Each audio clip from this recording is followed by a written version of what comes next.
जय महाराष्ट्र मेरे शेरों. आज आपण अत्यंत महत्त्वाच्या विषयावर बोलणार आहोत.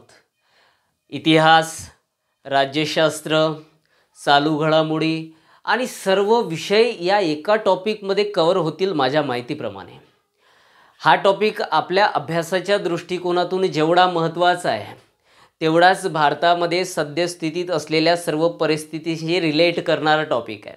म्हणून जे लोक आता मोदी सरकारवर सत्तेचा गैरवापर करण्याचा नेमका आरोप करतायत, काँग्रेसवाले असतील किंवा अदर असतील, त्यांनी हा व्हिडिओ नक्कीच पाहावा.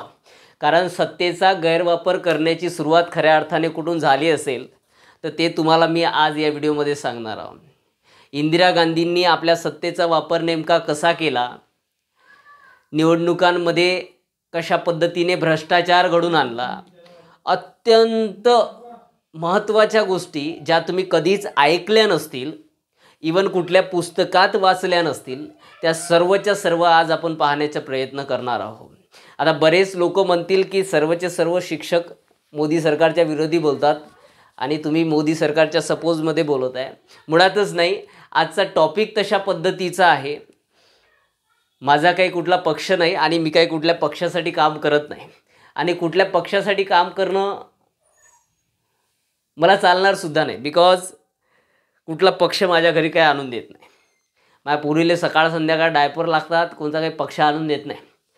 स्वतः इथे पोट तडगीनं शिकावं लागते, मेहनत घ्यावी लागते, रात्रीचा दिवस करून सर्व कलेक्ट करून स्वतः अभ्यास करून आणि त्या सगळ्या गोष्टींची शहानिशा करून विद्यार्थ्यांपर्यंत ॲक्युरेट सर्वचं सर्व अभ्यासाचं मटेरियल, परीक्षाभिमुख मटेरियल पोचावं लागते. म्हणून कुठल्या पक्षाच्या सपोजमध्ये बोलणे किंवा अपोजमध्ये बोलणे हे सर्व धंदे बाकी शिक्षक करतील, आम्ही करणार मुळातच नाही. आजचा अत्यंत महत्त्वाचा आपला टॉपिक आहे तो म्हणजे आहे आणीबाणी emergency.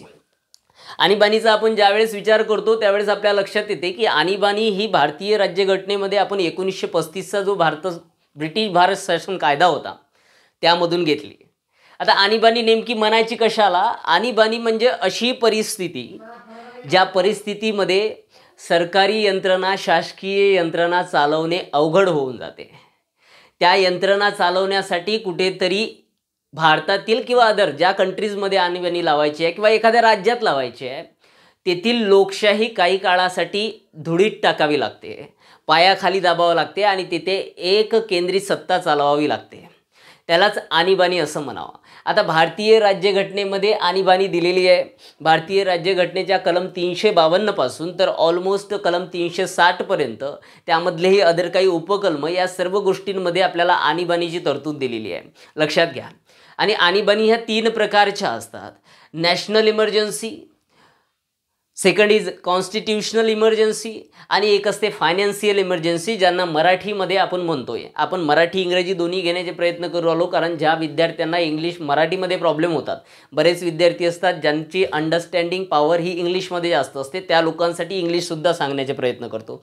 So national emergency means राष्ट्रीय आणीबाणी, कॉन्स्टिट्यूशनल इमर्जन्सी मीन्स होते राज्य आणीबाणी किंवा तिलाच आपण राष्ट्रपती राजवट असं म्हणतो. आणि तिसरी आणीबाणी असते आपल्याकडे फायनान्शियल आणीबाणी म्हणजेच आर्थिक आणीबाणी. या 3च्या 3ही आणीबाण्यांसाठी इंडिव्हिज्युअल भारतीय राज्यघटनेत कलम दिलेले आहेत. 352 कलमानुसार राष्ट्रीय आणीबाणी लावली जाते. कलम 356 आणि एक नवीन गोष्ट बरोबर लक्षात घ्यायची 365 हे 2 कलम आहेत राज्य आणीबाणीचे. या दोघांमध्ये फरक काय ते समजून घ्या. ज्यावेळी राज्य सरकार घटनात्मकदृष्ट्या किंवा घटनेच्या नियमानुसार राज्यशासन चालवत नाही अशा प्रकारची माहिती राज्यपालाने जर राष्ट्रपतीला दिली तर राष्ट्रपती तेथे कलम 356 नुसार राज्य आणीबाणी लावतात, राष्ट्रपती राजवट लावतात.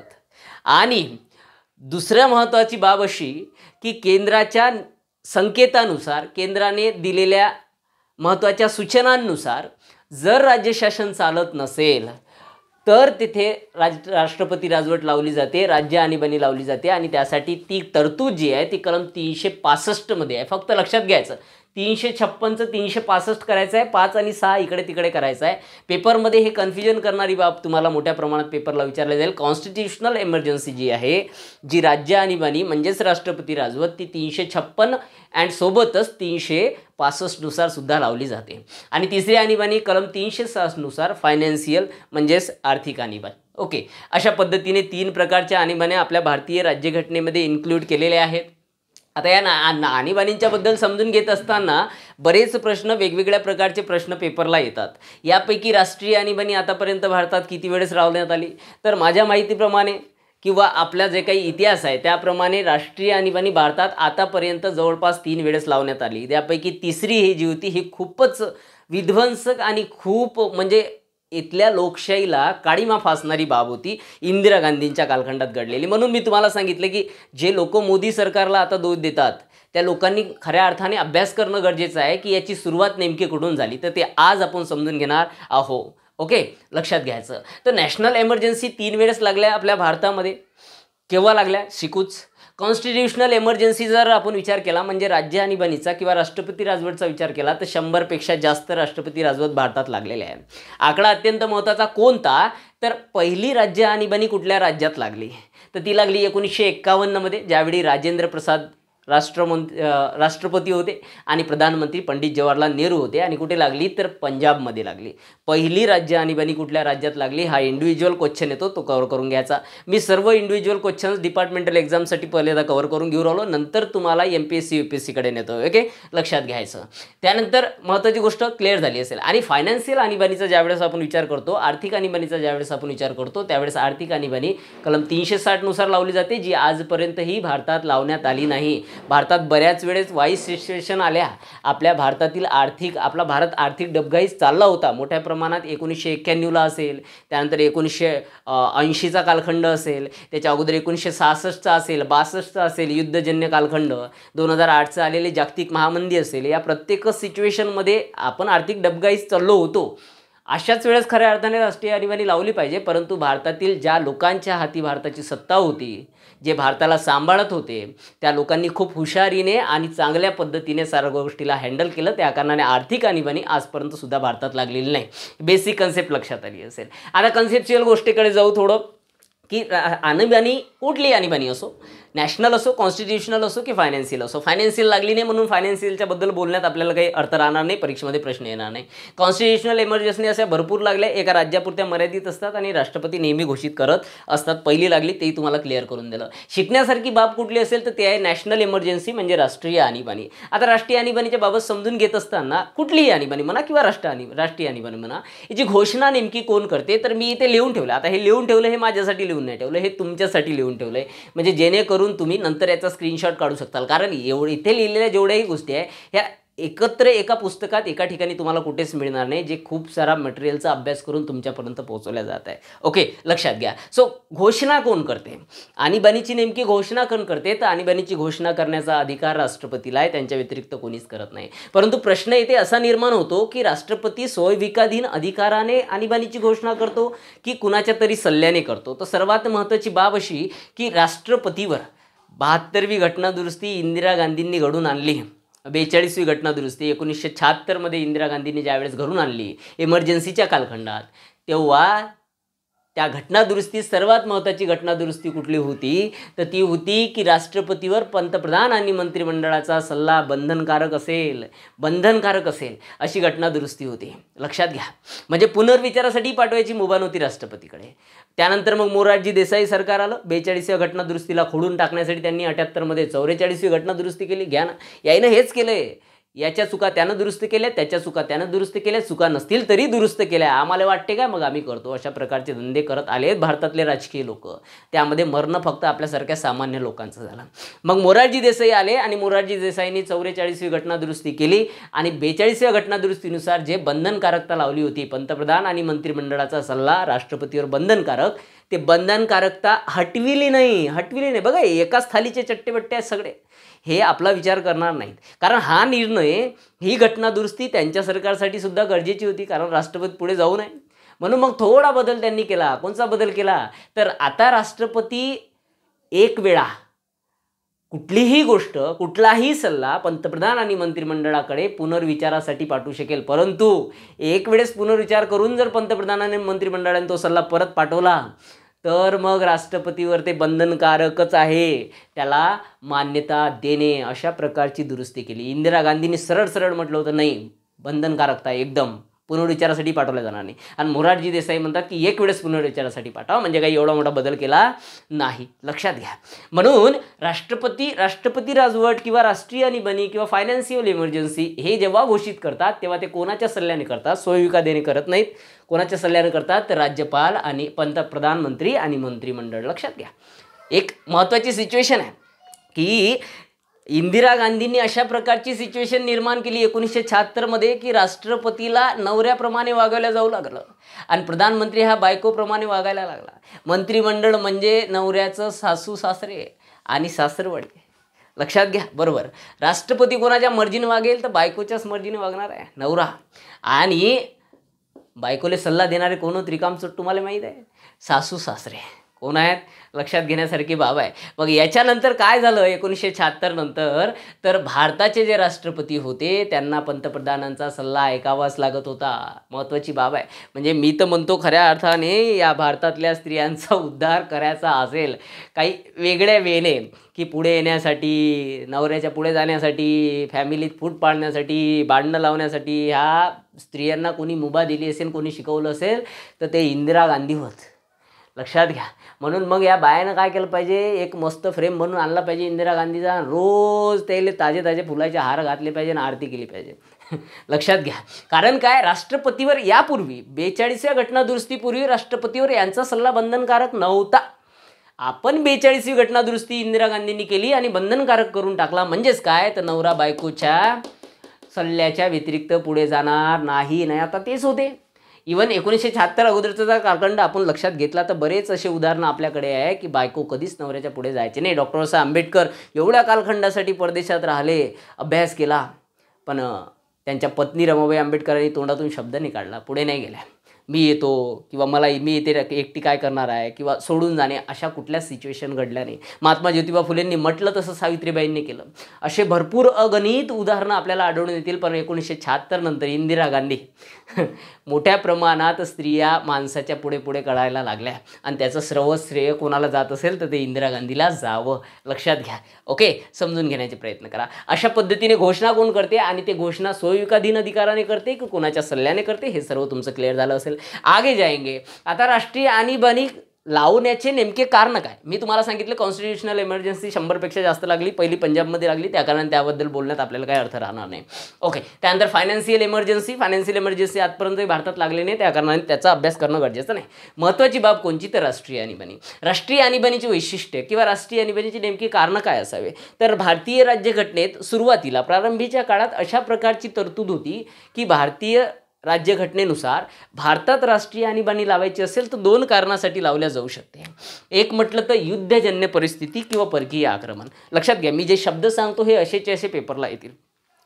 भारतात राष्ट्रीय आणीबाणी लावायची असेल, आपल्याला नॅशनल इमर्जन्सी लावायची असेल तर पहिलं महत्त्वाचं कारण असते परकीय आक्रमण किंवा युद्धजन्य परिस्थिती. आता परकीय आक्रमण म्हणजेच युद्ध होय सरळ अर्थाने, म्हणून युद्ध लक्षात ठेवलं तरी चालेल.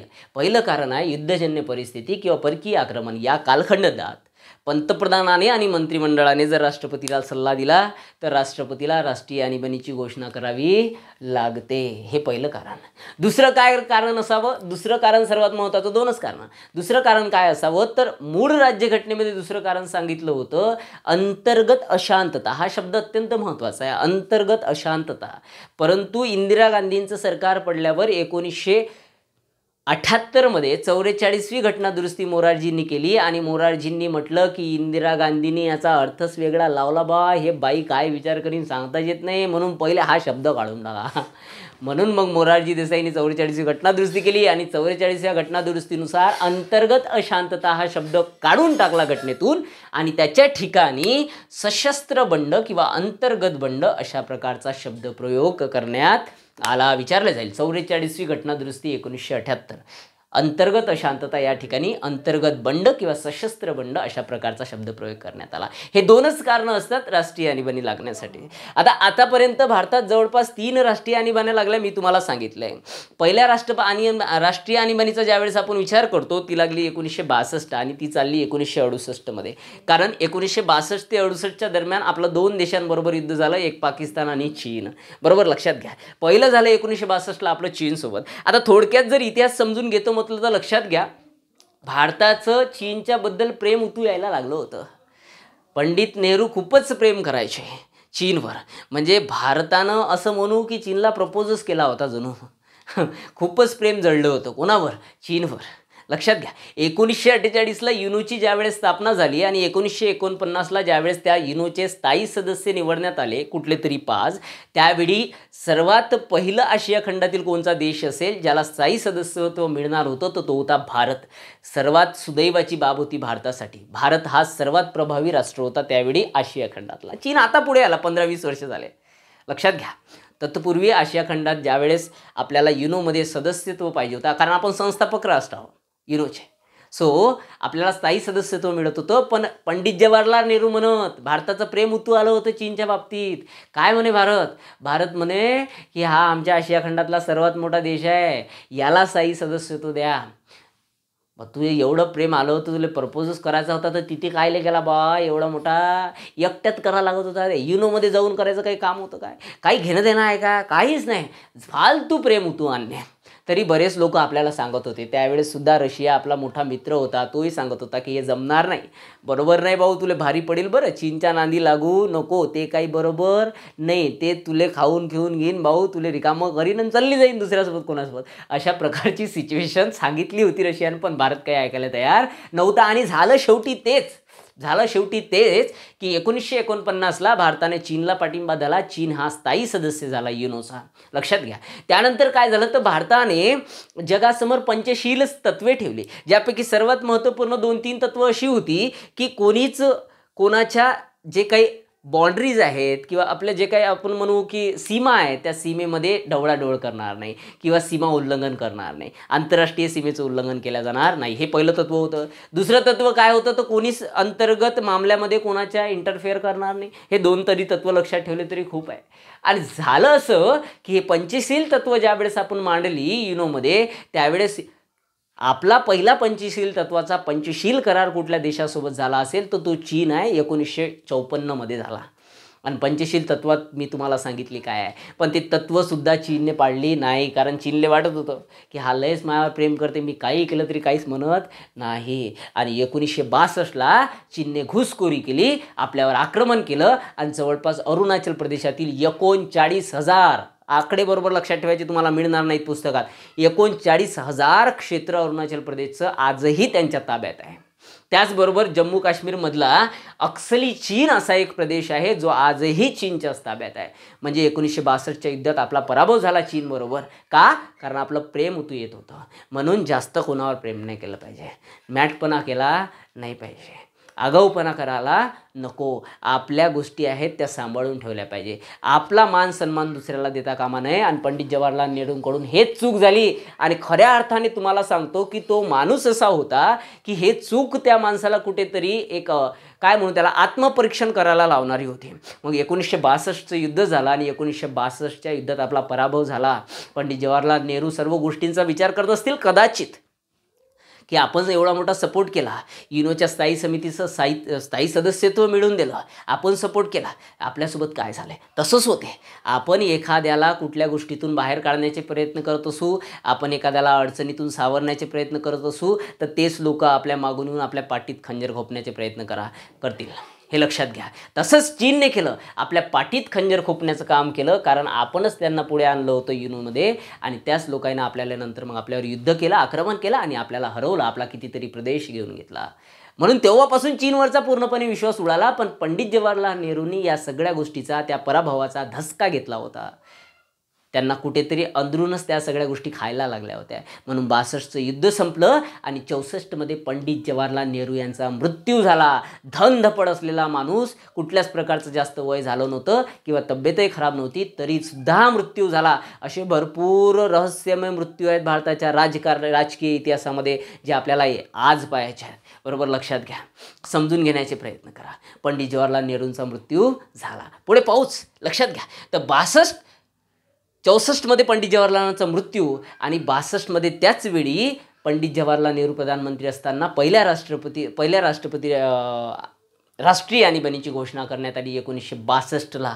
1962 भारत चीन युद्ध, जे युद्ध 20 ऑक्टोबर ते 21 नोव्हेंबर दरम्यान चाललं. तारखा अत्यंत महत्त्वाच्या जे मी तुम्हाला सांगू राहिलो. 20 ऑक्टोबर ते 21 नोव्हेंबर 1962 या कालखंडात चाललं. परंतु त्याचा परिणाम खूप कालखंडापर्यंत पुढे चालत आला. पंडित जवाहरलाल नेहरूंचा मृत्यू झाला, हाय त्याचाच एक परिणाम असावा. हे सर्व चालू असतानाच पाकिस्तानले वाटलं बो आता गडी आहे गममध्ये, गर्लफ्रेंडच गेली सोडून चीन भारताले, तर मग आपण फायदा उचलू त्या गोष्टीचा, येऊ थोडासा कुचका लावून. पण पाकिस्तानले काय माहीत की अरे भाई तू हमारा पिल्ला है, तर तू कितीही प्रयत्न केले तरी जमणार आहे काय. आम्ही दाखवतो वेगळं बाहेरून आणि आतमधून वेगळे आहो, धंदपड माणसं, पराक्रमी लोक आहो पूर्वीपासूनच. दॅट्स वाय या छोट्या मोठ्या गोष्टीने गर्लफ्रेंड सोडून गेल्याने चीनसारखी काही फरक पडणार नाही. चीनने आक्रमण केलं म्हणजे किती रिकाम सोड, की एवढ्या सगळ्या परिस्थिती वाईट असताना सुद्धा चीनने आक्रमण केलं. म्हणजे यांनी हेच केलं आहे, आपली वाईट वेळ ज्या वेळेस असेल त्यावेळेस यांनी आक्रमण करण्याचे प्रयत्न केले. आणि 65मध्ये आपली वाईट वेळ होती, कारण 62च्या युद्धापासून अजूनही सावरलेला आपण नव्हतो. पाकिस्तानने आक्रमण केलं पण आपण काय आवरणार नव्हतं. आपण हे काय तिला लहान लेकरू आहे आपल्यासमोर. पाकिस्तान म्हणजे काय छटाक बरं आहे, ते छटाक बरं आहे. आपण त्याला घेतलं, बसलं छातळ्यावर, झपा झप ज्या आळसट्ट्यात पडेल त्या आळसट्ट्यात कुताळलं, पराभव करून टाकला. 1965मध्ये लक्षात घ्यायचं, पराभव केला. जे युद्ध जे आहे आपल्याकडे, जे पूर्ण युद्ध होतं भारत पाकिस्तान युद्ध 1965 भारत पाकिस्तान युद्ध, बरोबर लक्षात घ्या. हे युद्ध अत्यंत महत्त्वाचं होतं. आणि हे जे 1965चं युद्ध होतं, हे या युद्धामध्ये मध्यस्थी केली होती नंतर मग रशियाने. रशिया आपला चांगला मित्र होता. रशिया म्हणायचं काय रे बाबा तुम्ही तुमचे सण कुठे भांडणं करता राजा. पण त्याला काय माहीत हे एवढं इच काय म्हणे छटाक बरं आहे, पण ते आपल्या काड्या करते. त्याला समजत नाही बाप होता है, बच्चा होता है. पाकिस्तानला समजत नाही. मग रशियाचे जे कोणी राष्ट्राध्यक्ष होते त्यांनी तिथे बोलावलं. त्यावेळेस ताशकंद हे रशियाचंच एक ठिकाण होतं. त्या ठिकाणी एक परिषद भरविली, त्या ठिकाणी एक समिट भरवलं. त्यावेळेस जे काही पाकिस्तानचे मंत्री होते, त्यावेळेस जे काही भारताचे प्रधानमंत्री होते, लाल बहादूर शास्त्री, म्हणजे पंडित जवाहरलालांचा मृत्यू झाला आणि लाल बहादूर शास्त्री होते प्रधानमंत्री. ते मी तुम्हाला परत सांगतो इतिहासामध्ये. सो त्यांना आणि अयूब खान म्हणून पाकिस्तानचे प्रधानमंत्री होते, या दोघांनाही बोलावलं. इथे एक म्हणजे रहस्यमय गोष्ट घडली जिचा अजूनही उघडा झालेला नाही आहे, ज्याच्यावर कोणी रिसर्च अजूनही केलेली नाही आहे आणि आपल्याला कुठल्या पुस्तकातसुद्धा आढळून आलं नाही. तिथे जाऊन यांच्यामध्ये ताशकंद करार झाला आणि ताशकंद करारानुसार काय झालं तर ताशकंद करारानुसार आपलं हे जे पूर्ण आहे भारत पाकिस्तान युद्ध 1965चं हे थांबवण्यात आलं. मध्यस्थी केली होती रशिया. ओके. आणि कुठल्या वर्षी झाला 1966ला झाला. ताशकंद करार विचारला जातो पेपरला मोठ्या प्रमाणात. मध्यस्थी रशिया, ताशकंद करार भारत पाकिस्तान. कोण होतं तर अयूब खान पाकिस्तानकडून आणि भारताकडून होते लाल बहादूर शास्त्री, जे भारताचे दुसरे प्रधानमंत्री होते. बरोबर लक्षात घेण्याचे प्रयत्न करा. ओके. ताशकंद करार म्हणजे याच कालखंडात पहिली आणीबाणी चालू असताना सुद्धा संपलीच नव्हती. पहिल्या आणीबाणी चीनच्या युद्धाने लागू केली, संपली नाही तर पाकिस्तानने आक्रमण केलं, म्हणजे ते आक्रमण त्याच्यातच झालं. म्हणजे पहिला युद्ध जे आहे, पहिलं जे काही आपल्याकडे आणीबाणी आहे ती जवळपास 6 वर्षाच्या कालखंडात चालली. 1962 पासून ऑलमोस्ट 20 ऑक्टोबर 1962, 21 ऑक्टोबर 1962ला जाहीर केली होती. 21 ऑक्टोबर 1962 तर ऑलमोस्ट 1968 पर्यंत पहिली राष्ट्रीय आणीबाणी चालली. लक्षात आलं असेल तुमच्या. म्हणजे या एका गोष्टीवरून एक गोष्ट शिकण्यासारखी आहे की कोणासाठी कितीही करा, प्रत्येकजण आपापला विचार करतो, प्रत्येकजण पाठीत खंजर खोपणार आहे. म्हणून कोणासाठी असेल जगणं सोडून द्या, स्वतःसाठी जगणं चालू करा. लक्षात घ्या. हे होती पहिली आणीबाणी. आता दुसऱ्या आणीबाणीकडे जाऊ. दुसरी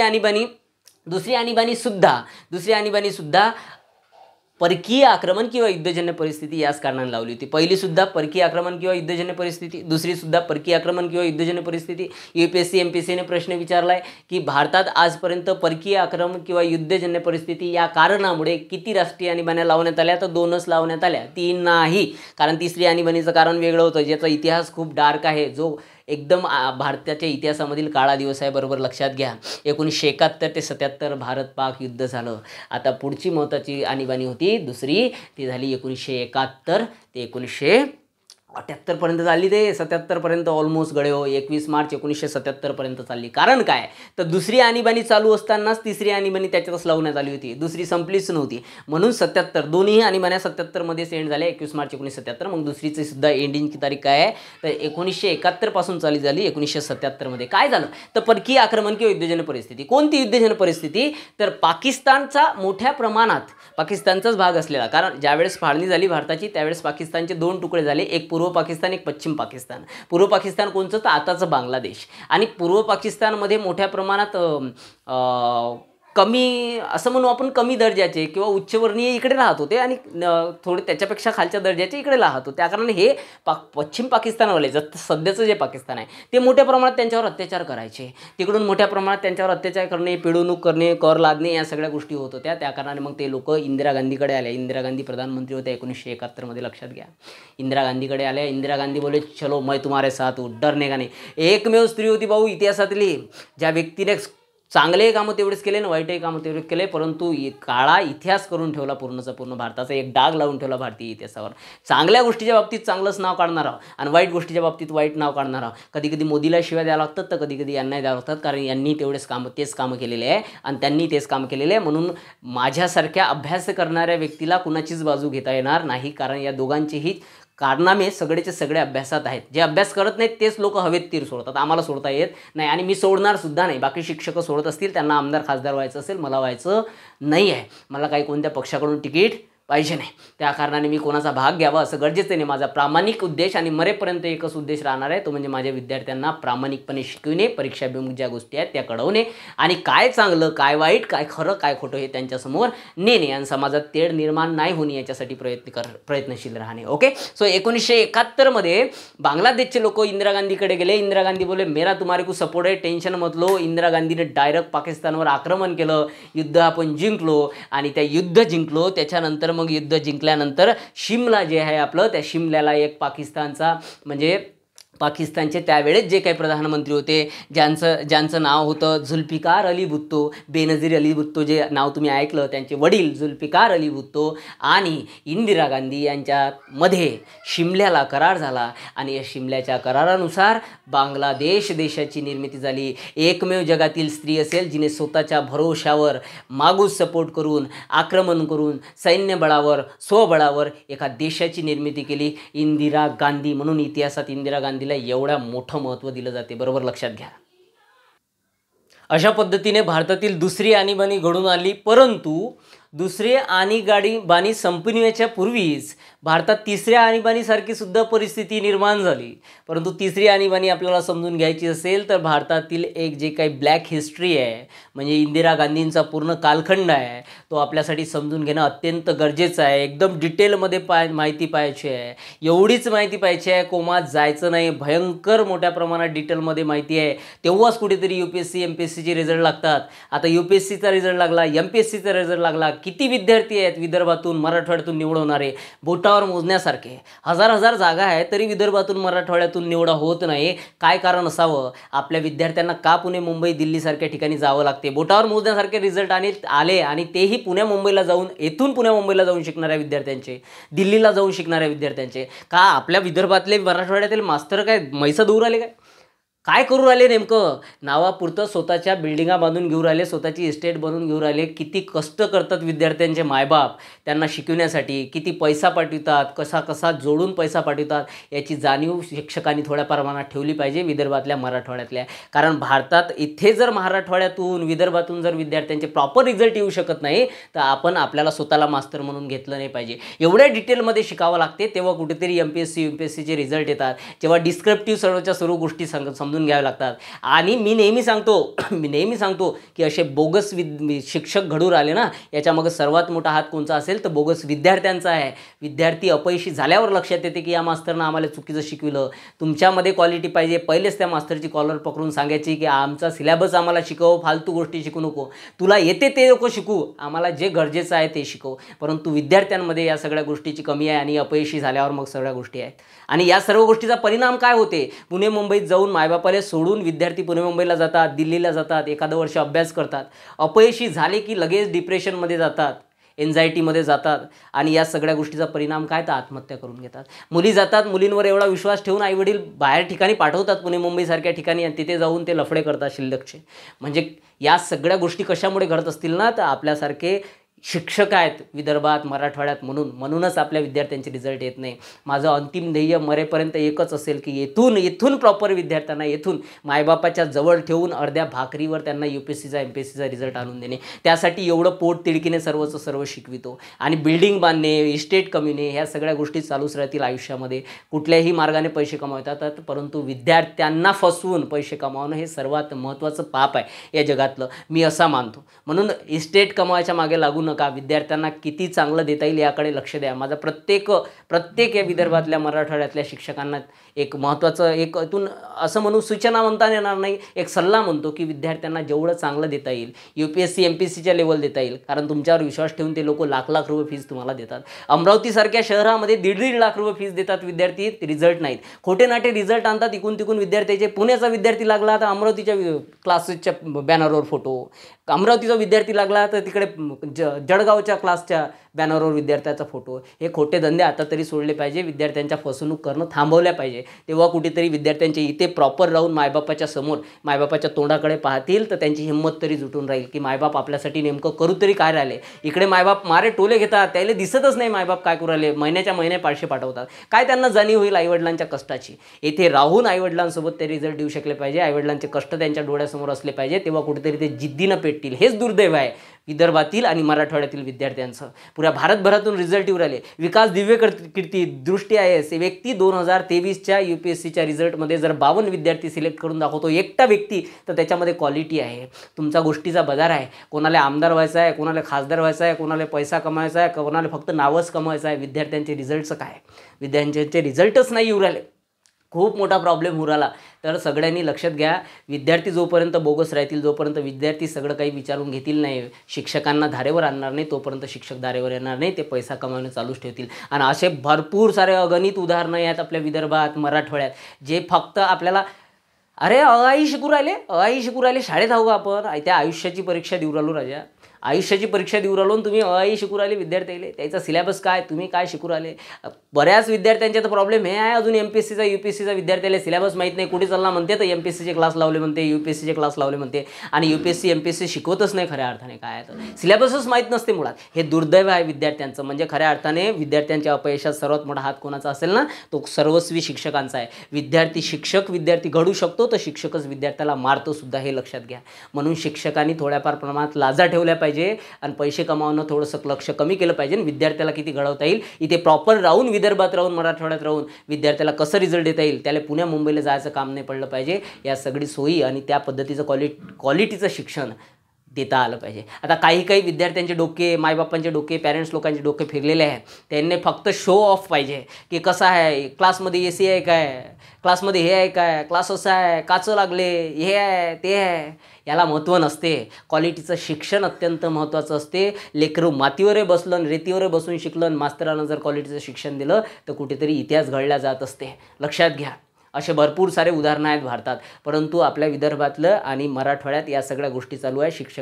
शिक्षकांची मनमानी चालू आहे. त्यामुळे विद्यार्थ्यांचं मोठ्या प्रमाणात अपयश उरालं. असो, तो आपला विषय नाही, परंतु आता एक पोट तिडकीने एक काळजी वाटते विद्यार्थ्याची, त्या कारणाने हा विषय निघाला. बरोबर लक्षात घेण्याचे प्रयत्न करा. आपण कुठे होतो, तर आपण आणीबाणीवर 2 आणीबाण्या कशा झाल्या आपण समजून घेतलं. दुसरी आणीबाणी चालू असतानाच लगेच तिसऱ्या आणीबाणीची परिस्थिती निर्माण झाली. परंतु ते समजून घ्यायची असेल तर आपल्याला इंदिरा गांधींचा कालखंड अत्यंत महत्त्वाचा आहे समजून घेणं. तो आपण समजून घेण्याचे प्रयत्न करू. लक्षात घ्या, हे सर्व मी तुमच्यासाठी लिहिलंय की तुम्ही याचा स्क्रीनशॉट काढू शकले पाहिजे. आता इंदिरा गांधींच्या बद्दल ज्यावेळेस बोलू त्यावेळेस एक महत्त्वाची गोष्ट लक्षात येते की इंदिरा गांधी साधी व्यक्ती नव्हती, साधी बाई नव्हती भाऊ, लय खतरनाक बाई होती, लय खतरनाक. त्या बाईसमोर असे दुसरे राजकीय लोक असे मान खाली टाकून चालायचे. एक स्त्रीसारखी स्त्री आणि माणसासारखे माणसं एकदम पाणी मागायचे त्या स्त्रीच्या समोर, चारा टाकायची नाही म्हटलं स्त्री.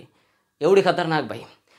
लहानपणापासून वडिलांच्या आश्रयात राहिलेली, वडिलांच्या संस्काराखाली लहानाची मोठी झालेली, कुठल्या सभागृहाचं सदस्यत्व नसताना ज्यावेळेस राज्यघटना, भारतात राज्यघटनेचं वाचन चालू होतं 2 वर्ष वाचन चाललं. त्या वाचनाचा वेळेस जेवढ्या वेळेस पंडित जवाहरलाल नेहरू सभागृहात उपस्थित राहायचे तेवढ्याच वेळेस सोबत इंदिरा गांधीसुद्धा असायच्या. इंदिरा गांधींनी चांगल्या पद्धतीनं माहीत होतं, अभ्यास चांगल्या पद्धतीने केला होता की राज्यघटना हाताळायची कशी, राज्यघटनेत दुरुस्त्या कशा करायच्या, राज्यघटना आहे तरी काय, नेमकं कशासोबत खावं लागते, तोंडी काय लावावं लागते, सगळं माहीत होतं इंदिरा गांधींनी. म्हणून इंदिरा गांधी या सगळ्या गोष्टी करू शकल्या. लक्षात घ्या, इंदिरा गांधींचा ज्यावेळेस इतिहास लक्षात घेतो त्यावेळेस मी तुम्हाला सांगितलं की 1962 भारत चीन युद्ध झालं. या सगळ्या गोष्टीचा धक्का पंडित जवाहरलाल नेहरू यांना लागला आणि 64मध्ये पंडित नेहरूंचा मृत्यू झाला. पंडित नेहरूंच्या मृत्यूनंतर पंतप्रधान पदावर येण्याजोगं एक व्यक्तिमत्व होतं, खूपच बेस्ट व्यक्तिमत्व. त्यांचं नाव होतं लाल बहादूर शास्त्री. हे प्रधानमंत्री झाले. त्या प्रधानमंत्री झाल्यानंतर त्यांच्या मंत्रिमंडळात लक्षात घ्या एक रक्तात राजकीय पार्श्वभूमी असली पाहिजे आणि इंदिरा गांधींच्या रक्तात होती. आणि त्यांच्या मंत्रिमंडळात कोणत्याच सभागृहाचे इंदिरा गांधी सदस्य नसताना त्यांना मंत्रिमंडळात घेण्यात आलं. त्यांच्याकडे आकाशवाणी नभोवाणी हे मंत्रालय देण्यात आलं. कुठल्याच सभागृहाच्या मंत्री सदस्य नव्हत्या. मग आता म्हणसाल बा होते काय, हो असं होऊ शकते, परंतु झाल्यानंतर 6 महिन्याच्या आत त्याला कुठल्या तरी सभागृहावर निवडून यावं लागते. मग इंदिरा गांधींना राज्यसभेवर घेतलं आणि त्या मंत्री म्हणून पुढे चालू राहिल्या. लक्षात घेण्यासारखी बाब. हे त्यांच्या राजकीय कारकीर्द येथून सुरू झाली खऱ्या अर्थाने संसदेचा सदस्य म्हणून, राज्यसभेचा सदस्य म्हणून. आणि पहिल्या झटक्यातच कुठल्याच सभागृहाचा सदस्य नसताना मंत्री होणारी एकमेव व्यक्ती कोणती असेल, एकमेव स्त्री कोणती असेल तर त्या आहेत इंदिरा गांधी. बरोबर लक्षात घ्या. मग जे काही पंडित लाल बहादूर शास्त्री यांचं मंत्रिमंडळ होतं त्याच्यामध्ये त्यांचे मंत्री म्हणून नियुक्ती झाली. परंतु दुर्दैव असं की 65मध्ये जे काही भारत पाकिस्तान युद्ध झालं त्या भारत पाकिस्तान युद्धाच्या पार्श्वभूमीवर रशियाने मध्यस्थी केली आणि ताश्कंदला दोघांना बोलावलं, लाल बहादूर शास्त्री आणि अयूब खान, आणि तिथे ताश्कंद करार घडून आला. पण एक रहस्यमय गोष्ट तिथे घडली, आपल्या इतिहासाला काळीमा फासणारी. आणि इतिहासात अशा भरपूर घटना घडल्या पण त्याची अजूनही उघड झाला नाही, त्याच्यावर कोणतीच रिसर्च झाली नाही, अजूनही कोणीच त्याच्यावर बोलत नाही. लाल बहादूर शास्त्री तो करार झाल्यानंतर ताश्कंदच्या एका हॉटेलमध्ये मृत अवस्थेत आढळून आले. भारतात त्या व्यक्तीचा मृत्यू नाही झाला पण त्याच्यावर अजूनही कोणी बोलत नाही. खूप डीपमध्ये अभ्यास आहे गडे हो, खूप डीपमध्ये अभ्यास आहे. तुम्हाला UPSCचा MPSCचा रिझल्ट लागत असेल, हवा असेल तर आपले कंटिन्यू जे व्हिडिओ येतात ते पूर्णचे पूर्ण डिटेलमध्ये पाहण्याचे प्रयत्न करत चला. कमी क्वालिटी कमी ड्युरेशनचे व्हिडिओ असतात आणि जास्तीत जास्त तुम्हाला त्याच्यात मटेरियल प्राप्त होते. काही व्हिडिओ खूप मोठे होतात, जसा आजचा व्हिडिओ आहे हा काही 1 तासात किंवा 15 मिनिटात किंवा अर्ध्या तासात संपणारा विषय नाही आहे, कारण खूप डिटेलमध्ये माहिती आहे. डिस्क्रिप्टिव्ह विथ ग्रुप D एक्झामिनेशनपासून तर क्लास 1 UPSC एक्झामिनेशनपर्यंत सर्व तयारी एकाच व्हिडिओमध्ये होऊन जाईल तुमची. ठीक आहे, लक्षात घ्या. सो तेथेच 1966ला ताश्कंद ज्या वर्षी झाला त्याच दुसऱ्या दिवशी लाल बहादूर शास्त्री यांचा सुद्धा मृत्यू झाला. त्याचे अजूनही पुरावे लागले नाही. लाल बहादूर शास्त्रींचा मृत्यू झाल्यानंतर सर्वात महत्त्वाचा प्रश्न होता आता प्रधानमंत्री नेमकं कोण होईल. तर काँग्रेसमधलं सर्वात महत्त्वपूर्ण व्यक्तिमत्व, महाराष्ट्रासाठी सर्वात धोकादायक व्यक्तिमत्व जो व्यक्ती होता, म्हणून महाराष्ट्राला एवढ्या वेळपर्यंत मुंबईसाठी झगडावं लागलं, संयुक्त महाराष्ट्रात मुंबई घेण्यासाठी झगडावं लागलं इथल्या लोकांना. त्या व्यक्तीचं नाव होतं मनोहरलाल देसाई. बरोबर लक्षात घ्यायचं, कोण होते? मनोहर देसाई जे गुजरातचे होते. प्रॉपर लक्षात घ्या, गुजरातचे होते प्रॉपरली. तेव्हाही आपल्याला गुजरातच्याच माणसानं त्रास दिला ना, आता आपल्याला महाराष्ट्राला गुजरातच्याच माणसं त्रास देऊ राहिले. बरोबर लक्षात घ्या. ओके, समजून घेण्याचे प्रयत्न करा. टॅलेंटेड खूप असतात म्हणून त्यांच्यासमोर कोणाचं काही चालत नाही. मग सर्वात महत्त्वपूर्ण दावेदार व्यक्ती होता मोरारजी देसाई. परंतु इंदिरा गांधींच्या रक्तातच राजकीय वारसा होता, रक्तातच राजकारण होतं. त्या कारणाने इंदिरा गांधी काही सहन करणार नव्हत्या.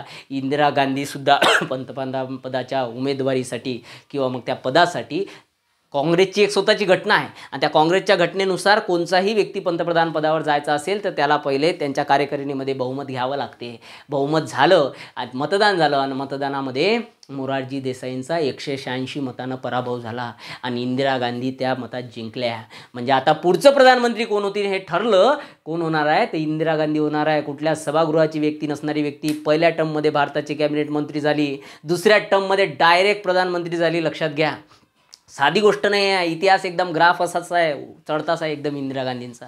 म्हणून इतिहास खूप बेस्ट आहे, लक्षात घेण्यासारखी बाब आहे. मग 66मध्ये 67मध्ये काय झालं तर 67मध्ये 4थ्या लोकसभेच्या निवडणुका झाल्या.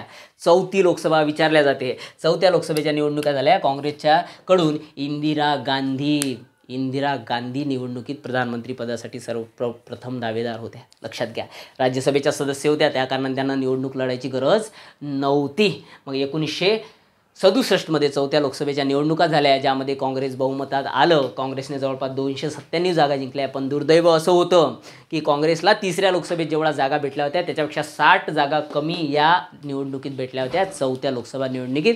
हे सुद्धा विचारलं जाते. निवडून आले, प्रधानमंत्री इंदिरा गांधी झाल्या. आता मोरारजी देसाईचं काय करावं म्हणून मोरारजी देसाईला चॉकलेट दिलं की भाऊ टेन्शन नको घेऊ. इंदिरा गांधीने पाठीवरून हात फिरवला, डोक्यावरून हात फिरवला, समजवण्याचा प्रयत्न केला आणि मोरारजी देसाईला अर्थमंत्रीपद देण्यात आलं. लक्षात घ्या, इंदिरा गांधी आल्या आल्याच महत्त्वपूर्ण निर्णय घेणं चालू. पहिला निर्णय कोणचा होता, तर बँकाचं राष्ट्रीकरण करायचं आहे.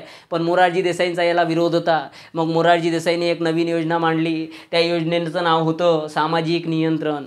काय होतं सामाजिक नियंत्रण समजून घेण्याचे प्रयत्न करा. यावर मोठ्या प्रमाणात UPSCने MPSC प्रश्न विचारले की सामाजिक नियंत्रण असं होतं. सामाजिक नियंत्रण म्हणजे इंदिरा गांधींनी जो निर्णय घेतला होता बँकांचं राष्ट्रीकरण करण्याचा, त्याला एक पर्याय होता. काय, तर राष्ट्रीकरण करू नये, तर सर्व बँकांवर सामान्य नियंत्रण राबवावं 1 वर्षाचं. म्हणजे त्या नियंत्रणात काय म्हटलं की प्रत्येक बँकेने ते देतात त्या कर्जापैकी 32% कर्ज वंचित, दुर्बल शेतकऱ्यांपर्यंत पोहोचवलं पाहिजे. याला सामाजिक नियंत्रण म्हणतात. पण 1 वर्षात हे सर्वपणे फेल झालं, कारण सगळ्या बँका प्रायव्हेट होत्या आणि प्रायव्हेट लोक फक्त नफा कमविणे या उद्देशाने काम करत असतात. 1 वर्ष संपलं, इंदिराबाईनं कोणाचंच ऐकलं नाही बाबू, कोणाचंच ऐकलं नाही. जमेच नाही बाईसमोर, काहीच जमे नाही कोणाचं. डायरेक्ट निर्णय घेऊन टाकला बँकांचं राष्ट्रीयकरण. 19 जुलै 1969ला 14 बँकांचं भारतातल्या राष्ट्रीयकरण करण्यात आलं, म्हणजे सरकारच्या मालकीच्या करण्यात आल्या. कोणत्या होत्या त्या 14 बँका, तर ज्या बँकांचं भाग भांडवल हे 50 कोटीपेक्षा जास्त होत्या अशा 14 बँकांचं राष्ट्रीयकरण करण्यात आलं 19 जुलै 1969. हा सर्वात महत्त्वपूर्ण निर्णय होता. गरिबांना न्याय देणारा निर्णय होता. गरिबांना कुठेतरी आर्थिक प्रवाहात आणण्याचा निर्णय होता. अत्यंत महत्त्वाचा निर्णय होता. या सर्व याचा पहिल्यांदा स्क्रीनशॉट काढून घ्या, नंतर आपण पुढच्या पॉईंटकडे जाऊ.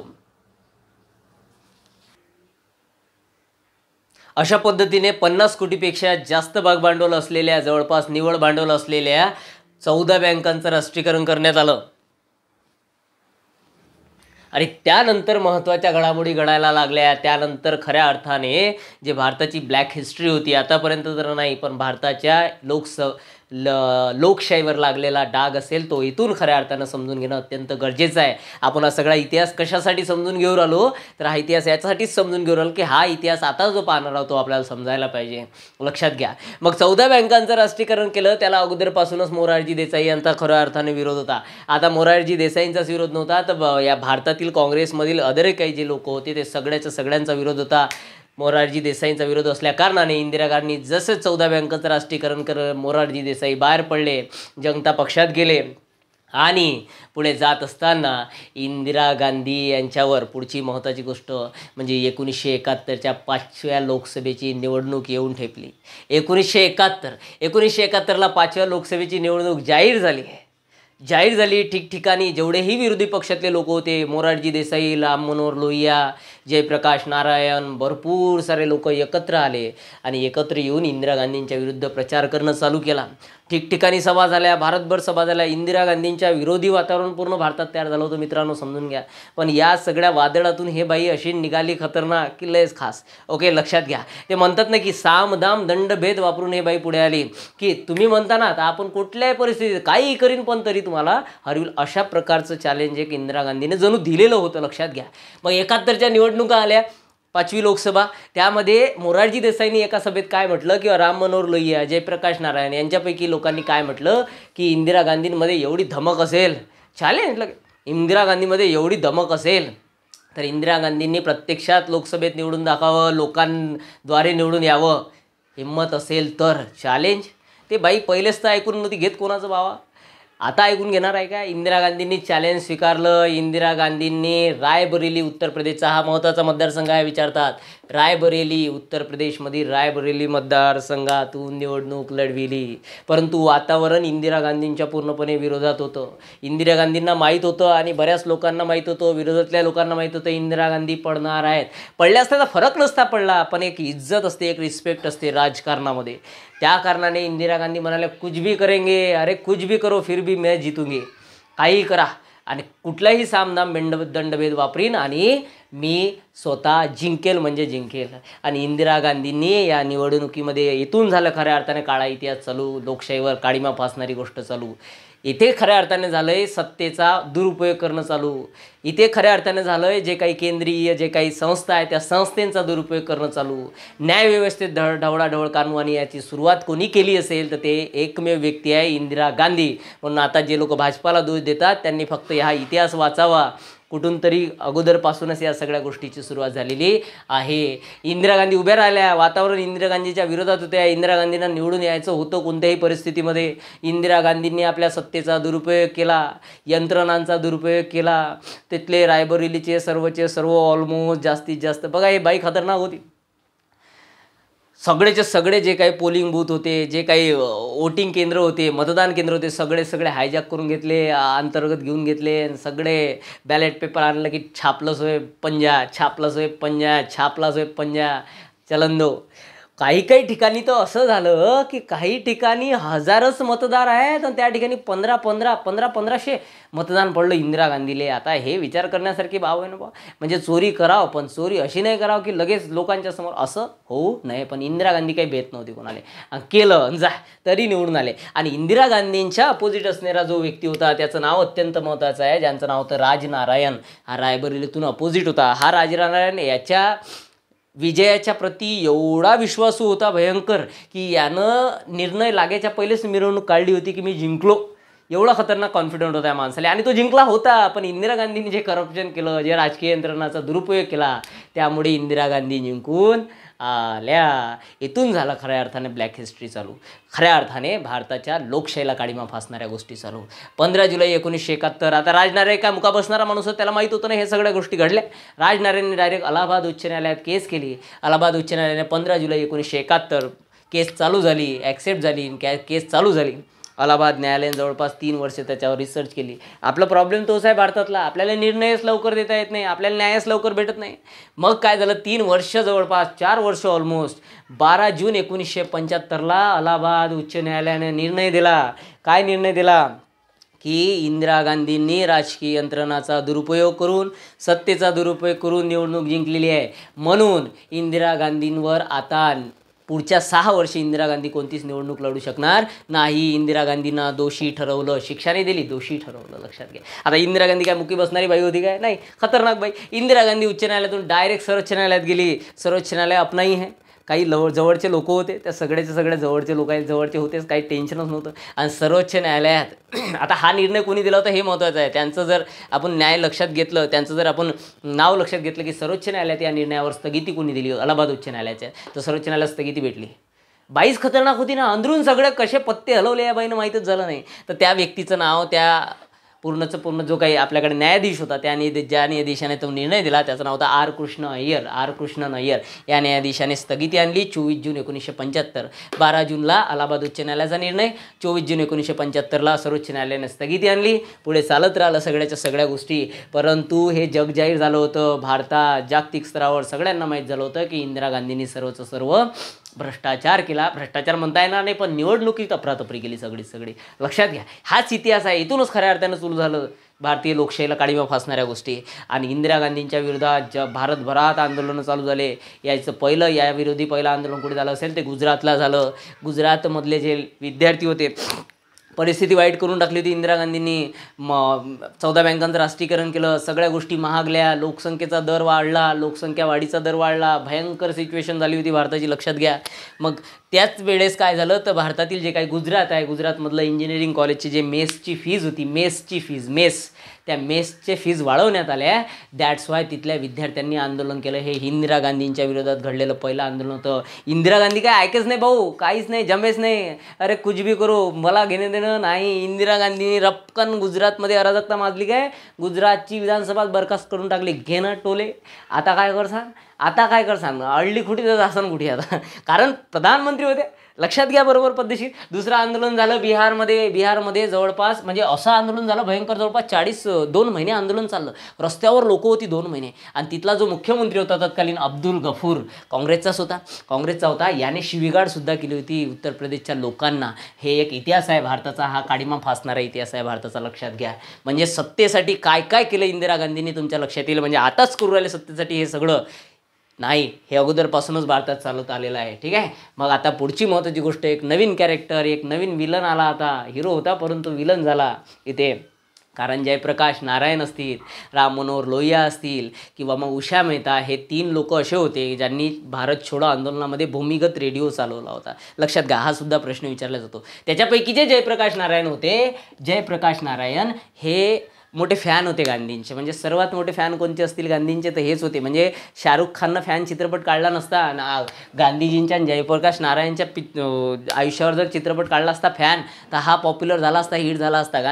शाहरुख खानचा पडला, हा झाला असता. एवढे खतरनाक फॅन होते जयप्रकाश नारायण, गांधीच्या पुढे जायचे.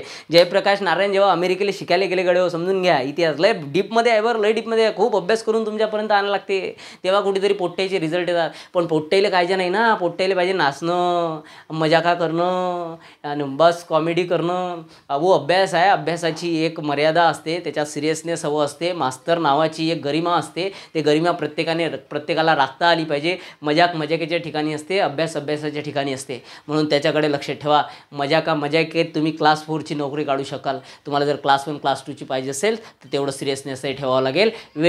वेळेवर मजा काही केली तरी चालेल, अभ्यासात किती पद्धतीने एन्जॉय करता येईल हे महत्त्वाचं आहे बाब. परंतु निव्वळ मजाकास करणे ते जमणार नाही. असे मास्तर असतील तर त्याच्या नादी लागू नका. मुळातच ते स्वतःचं करून घेतील मोठं आणि तुम्हाला देतील वाऱ्यावर सोडून. काही वेळानं माहीत होऊन अर्थ नाही की हा मास्तर काय होता. ठीक आहे, लक्षात घ्या. म्हणून आतापासून ओळखणं गरजेचं आहे. सो जयप्रकाश नारायण यांनी नेतृत्व केलं. इंदिरा गांधींच्या तसे अपोजिटच होते, लक्षात घ्या. भारतभर आंदोलन निर्माण झालं. जयप्रकाश नारायणांना विरोधी पक्षातल्या लोकांनी सुद्धा आंदोलन दिलं. म्हणजे जयप्रकाश नारायण, हा तो पॉईंट राहिला. जयप्रकाश नारायण जेव्हा अमेरिकेत गेले शिक्षणासाठी, नोकरीसाठी, अमेरिकेला गेला हा माणूस, अमेरिकेला गेला आणि पहिलेच लग्न केलं. मी म्हणतो तुला जायचं होतं तर पहिले कायले बे भामटेपणा केला, लग्न कायले केलं.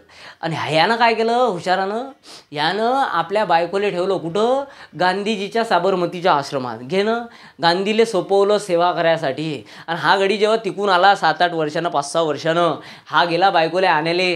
बायको म्हणे मी नाही येत म्हणे, आता मी म्हणे ब्रह्मचर्य पत्करलं म्हणे. हो, मग हा काय गडी बैल होता, काही विशेष नाही. हा म्हणे राहू दे म्हणे बा, आता तुझ्या ब्रह्मचर्य मी तोडत नाही, मी तुझ्या संग म्हणे सेवेसाठी तत्पर होतो म्हणे. लक्षात घ्या, अशा सगळ्या गोष्टी घडल्या. मग जयप्रकाश नारायण तेव्हापासूनच पंडित जवाहरलाल नेहरू, इंदिरा गांधी या सगळ्यांच्या विरोधात होत्या. हा विरोध इथे दिसून आला. त्यांनी नेतृत्व तयार केलं, एक नेतृत्व भेटलं विरोधाला पुऱ्या जयप्रकाश नारायणच्या नावानं. आणि सगळे विरोधी पक्षांनी त्यांचा सपोर्ट केला. जवळपास भारतातले सगळे विरोधी पक्ष एकत्र आले. आणि एक महत्त्वाची गोष्ट, 25 जून 1975, जवळपास 22 जून 1975 22 जूनपासूनच भारतातील जे दिल्लीमधलं रामलीला मैदान आहे, त्या रामलीला मैदानावर जवळपास 3 ते 4 लाख लोक इंदिरा गांधीच्या विरोधी आंदोलन करणारे एकत्र जमले, शांततेच्या मार्गानं जमले. आणि याचं ठरलं होतं की 26 जूनला आपण आता संसदेवर शांततेच्या मार्गानं जाऊ. पण इंदिरा गांधी काही चालू देत नव्हती बाबू. खतरनाक बाई होती. जेवढे चांगले कामं केले तेवढेच वाईट कामं केले. जितनी अच्छी थी उतनी बुरी थी. चांगल्यासाठी चांगली होती आणि वाईटासाठी वाईट होती. लक्षात घ्या बरोबर पद्धतशीर. ओके, 25 जून 1975 रामलीला मैदानावर हे बसले. इंदिरा गांधींनी फखरुद्दीन अली अहमद राष्ट्रपती होते भारताचे, कागद पाठवला, फक्त तू सही कर, नाटकं करू नको, जाहिरे करू नको, फक्त सही कर. 25 जूनच्या रात्री, म्हणजे 26 जून 25 जूनच्या मधात, रात्रीच्या मध्यरात्री फखरुद्दीन अली अहमद यानं गळ्यानं राष्ट्रपती राजवटवर, दुसरी तर राष्ट्रपती राजवट चालू होतीच 71ची अजून संपवलीच नव्हती. पण 71 पासूनच पुढे सिच्युएशन तिसऱ्या राजवटीचे लागले होते, राष्ट्रीय आणीबाणीचे लागले होते. आणि गळ्यानं फखरुद्दीन अली अहमदनं सही केली 25 जूनच्या रात्री. आणि तिसऱ्या आणीबाणी घोषित करण्यात आली. घोषित नाही केली, इंदिरा गांधीनंच केलं सगळं. 26 जूनला सकाळी इंदिरा गांधी डायरेक्ट एफएमवर आल्या आणि म्हटलं की घाबरू नका, भारतात आणीबाणी चालू झालेली आहे. घेणं हा झटका होता सगळ्यासाठी. अरे बापा कसं झालं, जसं मोदीनं नोटबंदी केली की नाही तसंच होता हा झटका. हा त्याच्यापेक्षा भयंकर होता बाबू. म्हणून मोदीला दोष देत बसू नका, मी तर देत नाही बा, कारण हा अभ्यासाचा विषय आहे. बाईसारख्या बाईनं जर एवढं त्रासून सोडलं होतं सगळ्याच्या सगळ्याला, तर मग मोदी काय काय चिल्लर गोष्ट आहे, आपण हे सहन करू शकतो ते हे काहून नाही सहन करू शकत. आणीबाणी घोषित करण्यात आली भारतात. आणीबाणीबरोबर फक्त आणीबाणीच नाही तर भारतात 30 जूनला लगेच 4 दिवसात मिसा ॲक्ट लागू करण्यात आला. मिसा म्हणजे काय? मिसा म्हणजे होते मेंटेनन्स इंटरनल सिक्युरिटी ॲक्ट, ज्याद्वारे तुम्ही लोकांवर मोठ्या प्रमाणात गदा आणू शकता, लोकांचे अधिकार हिरवल्या जाऊ शकतात आणि सगळ्याच गोष्टी लोकांचा काही करू शकता तुम्ही. ती त्यांच्या बँकेतले पैसे उचलू शकता, त्याचं अन्नधान्य, त्याच्या घरात असलेलं सगळं उचलून घेऊन जाऊ शकता तुम्ही. एवढं भयंकर असते. मेसा म्हणजे काय? फुल फॉर्म पेपरला विचारल्या जाईल. Maintenance of internal security act. ठीक आहे, लक्षात घ्या. पण आणीबाणीच्याच कालखंडात इंदिरा गांधींनी चांगल्या गोष्टी केल्या. काय चांगली गोष्ट केली तर भारतातला पहिला 20 कलमी कार्यक्रम विचारतात पेपरला. 20 कलमी कार्यक्रम भारतातला पहिला 20 जुलै 1976 जाहीर करण्यात आला. 20 जुलै 1975ला पहिला 20 कलमी कार्यक्रम. असे एकूण 4 20 कलमीचे कार्यक्रम झाले भारतात. 4 20 कलमी. 1975ला पहिला झाला, 1982ला दुसरा राजीव गांधी होते, 82ला इंदिरा गांधीच होत्या, 75ला इंदिरा गांधीच होत्या, तिसरा 86ला झाला 20 कलमी कार्यक्रम ज्यावेळेस राजीव गांधी होते, आणि चौथा झाला 2006ला ज्यावेळेस मनमोहन सिंग होते. काँग्रेसच्याच कालखंडात झाले 20 कलमी कार्यक्रम. 4 20 कलमी कार्यक्रम. आणि 20 कलम गरीब गरजू लोकांना चांगल्या गोष्टी प्रोव्हाइड करण्यासाठी होतं. अत्यंत महत्त्वाची बाबा, हे चांगलं काम आहे. म्हणजे वाईट कामात चांगले कामं केले. ठीक आहे. भारतातील महत्त्वाची गोष्ट काय केली पुढे, जे विरोधात बोलत होते त्या सगळ्याच्या नसा पकडल्या भाऊ. मी मगाशी बोललो ना, अटकली खुटी तर दाशीन गुढी. काय केलं तर भारतातल्या जवळपास 26 संघटनांवर बंदी घालून दिली. जे इंदिरा गांधीच्या विरोधात बोलत होते. 26 संघटना. त्यातली सर्वात महत्त्वपूर्ण संघटना होती राष्ट्रीय स्वयंसेवक संघ. म्हणून राष्ट्रीय स्वयंसेवक संघ राग करते काँग्रेसचा आणि काँग्रेसच्या गांधी घराण्याचा. लक्षात घ्या. म्हणून भाजपावाले राग करतात. लक्षात घ्या. इथून आहे मुळं जुळलेली. काहून ते ऐकत नाहीत भाजपावाले, काहून ऐकत नाहीत काँग्रेसचं किंवा गांधी घराण्याचं, काहून एवढी मजा उडवतात, हे इथून झालं. सगळ्या खऱ्या अर्थाने चालू या सगळ्या गोष्टी. राष्ट्रीय स्वयंसेवकावर बंदी घातली. ठीक आहे, लक्षात घ्या. या आणीबाणीला राष्ट्रपतीने तर घोषणा केलीच, परंतु त्याला लोकसभेतील राज्यसभेची मान्यता गरजेची असते. म्हणून 23 जुलैला राज्यसभेत मान्यता भेटली. काहून पहिले? कारण इंदिरा गांधी राज्यसभेच्या सदस्य त्यावेळेस तर नव्हत्या समजा, पण तत्पूर्वी बहुमत मोठ्या प्रमाणात होतं, म्हणून पहिले राज्यसभेत मांडलं आणि मान्यता मिळून घेतली 23 जुलै 1975ला. 24 जुलैला लोकसभेतसुद्धा मान्यता भेटली. आता पूर्णपणे कायदेत्मक झाली घटना आणीबाणी आणि अनियंत्रित कालासाठी घोषित करण्यात आली भाऊ. लक्षात घ्या. आणि याच कालखंडात पुढची महत्त्वाची घटना घडली जिला मिनी कॉन्स्टिट्यूशन ऑफ इंडिया म्हणतात. 1976ला 42वी घटना दुरुस्ती घडवून आणली या बाईनं मिनी कॉन्स्टिट्यूशन बनवलं बाबू. 42वी घटना दुरुस्ती म्हणजे काय तर 42वी घटना दुरुस्ती साधी सुधी नव्हे, तिले लहान घटना राज्यघटना म्हणतात भारताची. 40 कलमात दुरुस्त्या केल्या. 40 कलमात. काही कामाच्या होत्या, काही बेकामाच्या होत्या. कामाच्या कोणत्या होत्या? त्याच्या कामाच्या कोणत्या होत्या? तर पहिला निर्णय काय घेऊन घेतला, राष्ट्रपतीवर पंतप्रधान मंत्रिमंडळाचा सल्ला बंधनकारक असेल. पुनर्विचारासाठी नको पाठवू, तुला सांगितलं तेवढं करणं बे. असं होतं सगळं. पहिली घटना दुरुस्ती. त्याच्यात भरपूर साऱ्या गोष्टी केल्या. लग्नाचं वय वाढवून टाकलं. लग्नाचं वय मुलीचं होतं 15 वर्ष 18 वर्ष करून टाकलं. हा चांगला निर्णय होता. मुलाचं वय होतं 18 वर्ष, लग्नाचं 21 वर्ष करून टाकलं. हा महत्त्वाचा निर्णय होता.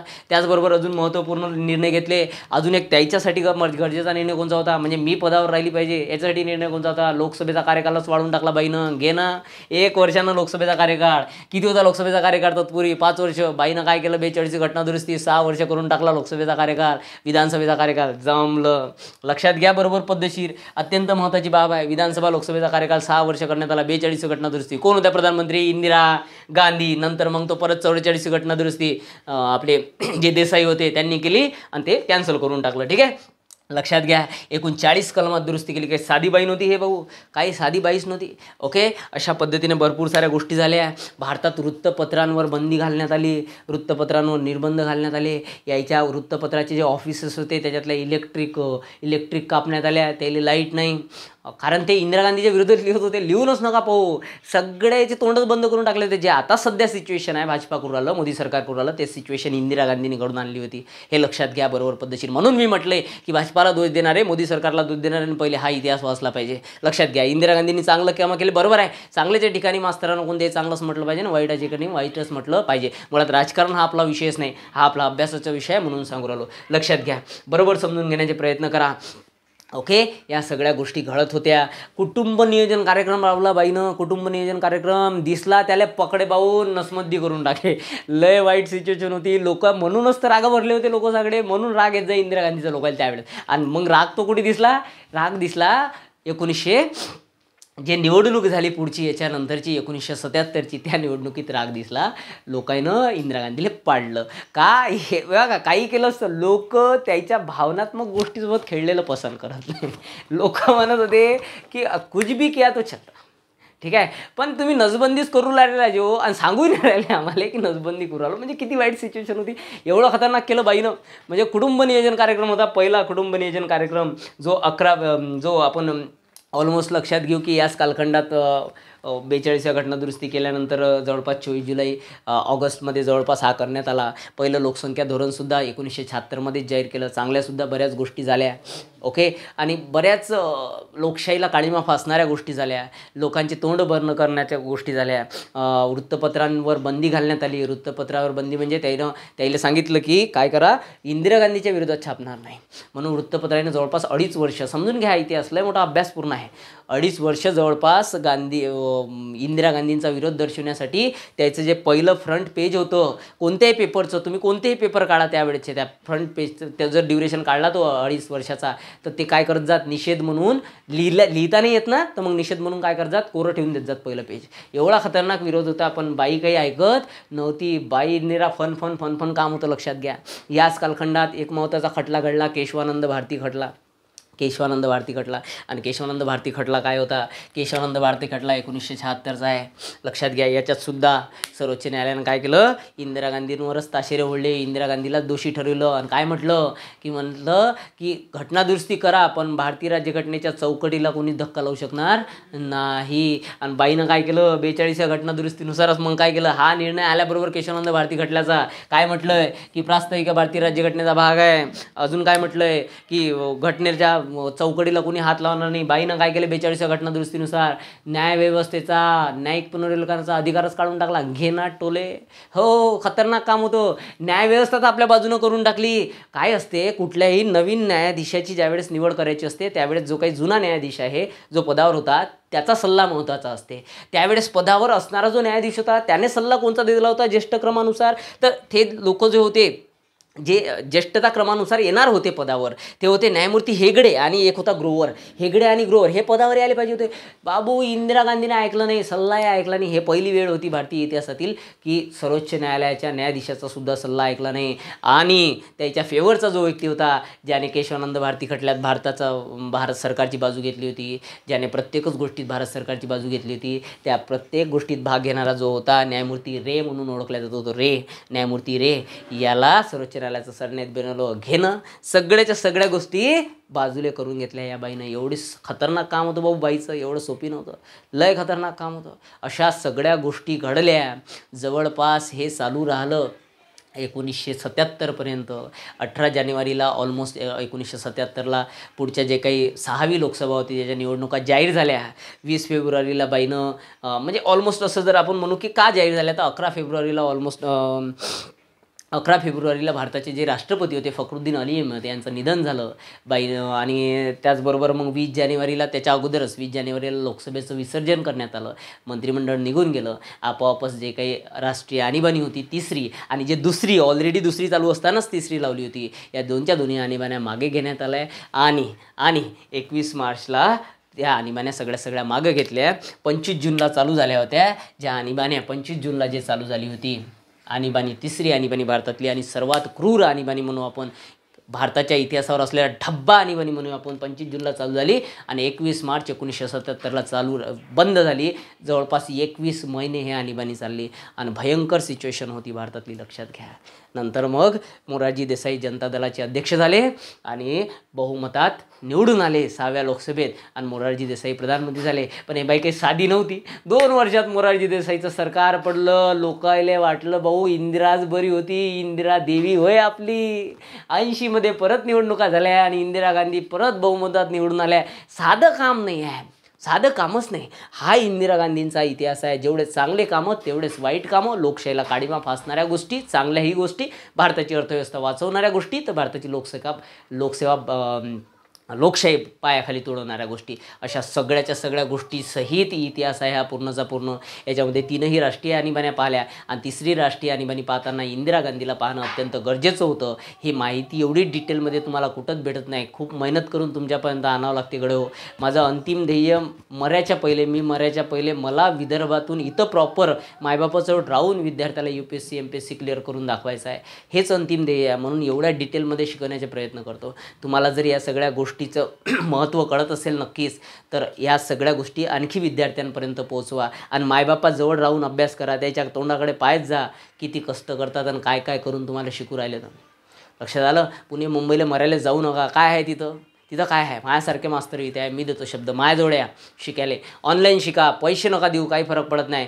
तरी शिका आणि इथे शिकूनच रिझल्ट आणू आपण. UPSCचा आणू, MPSCचा आणू. आजच्यासाठी एवढंच. यूट्यूब चॅनलला सबस्क्राईब केलं नसेल तर सबस्क्राईब करा. नेहमी तेच सांगणार नाही. फेसबुक पेजला फॉलो करा, म्हणजे काही डॉक्युमेंट तुमच्यापर्यंत पोहोचतील. आणि कसा वाटला व्हिडिओ मला कमेंटमध्ये नक्कीच कळवा. शेअर करता येत असेल शेअर करा. आणखी काही मित्रांपर्यंत नेता असेल मित्रांपर्यंत न्या. आजच्यासाठी एवढंच. जय हिंद.